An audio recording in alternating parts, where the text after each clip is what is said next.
What's up, YouTube? Today, I'm going to show you how to make a nice centerpiece for your table out of a tree stump. This one also just happens to have a turn base on it, which makes it a lot easier to pass around your whiskey and your bacon, which, let's be honest, should really be a staple in everyone's house.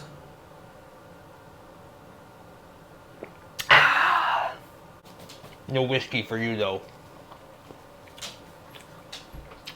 As always, don't forget to like and subscribe, comment, all that other good stuff. I'm going to finish my bacon, and we'll get into this video. Alright, so we got a ambrosia maple cookie here, just from a regular tree, found out in the woods, just sliced it off. As you can see, it's got all these gnarly burls and stuff on it. Went ahead and taped the bottom where some of these cracks are, just to kind of hold in some of the epoxy. These are some other projects I got going on. These are going to be some serving trays, so keep an eye out for that video if it's not already out by the time this is.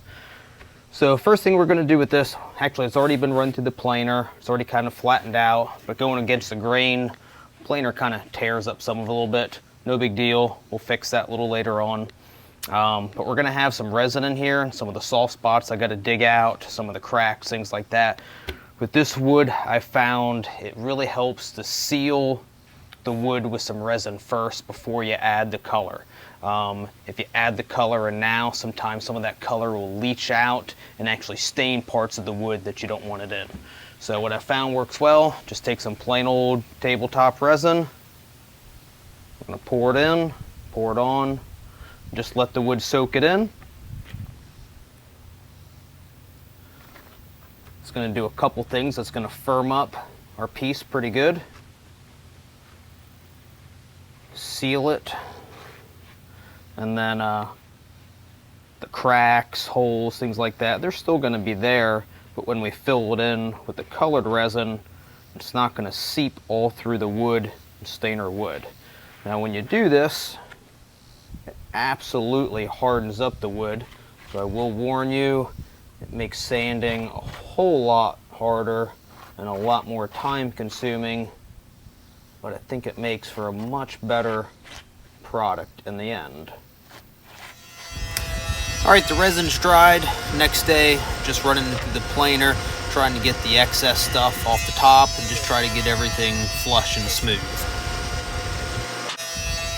And here we are, everything's done. Again, just taking off the excess stuff that dried on top. Still want to leave enough of that resin that dried into the wood to help seal it. Here I am, just taking a router, just cleaning out some of the dead spots, insect damage, things like that. Again, this was a dead tree that I found out in the woods. So had a couple soft spots, a couple of the cracks that were in it. I'm just widening up a little bit just to help the resin penetrate into that. Here, pretty self-explanatory, just taking a grinder, cleaning off all the excess bark, things like that. I like doing this on the back of my tailgate just because, as you can see, it makes an absolute mess, and I like keeping some of that stuff out of my garage. Alright, next step is to actually fill in these holes and cracks with some colored resin. So I'm just taking some Tyvek tape, kind of sealing off some of the seams, the cracks, things like that, where the resin would leak out of. And here we are filling in the holes and cracks with some standard tabletop resin. I am using Fossil Gray and Ninja Black from Eye Candy Pigments.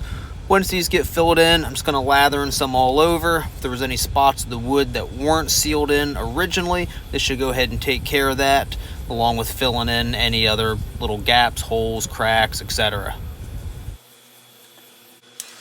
Don't forget to hit it with the torch, take care of those air bubbles. And here I am the next day making a couple of touch-ups. It's pretty normal for pieces like this to sometimes have to come back 1, 2, or more days and do this. A lot of times this drier wood, before the resin's totally dry, it'll kind of absorb and just suck in some of that resin and leave you with a little bit of a recessed spot. So you just got to go back and just add a couple more spots and a couple touch-ups. It's pretty usual. I have some resin leak out from the tape and kind of make a big dried blob. So just grinding that off. The grinder also works real well for getting the tape off the sides and just kind of cleaning up some of this excess resin that I don't want there. At this point, I start feeding it through the belt sander. This will take several passes through, but it'll do a good job of getting all that excess resin off the top, the bottom. It makes everything perfectly flat and smooth, and basically preps it for the palm sanding next. And we're done with the belt sanding, so now we're moving on to the palm sander. Belt sanders runs it through at 60 grit, so here I'm starting with 100, and I'll slowly make my way up to about 400 grit with this. Once that's done, go ahead and put some mineral oil on it, get everything looking good. At the very end, I'll buff in some Odie's oil and finish it off with that.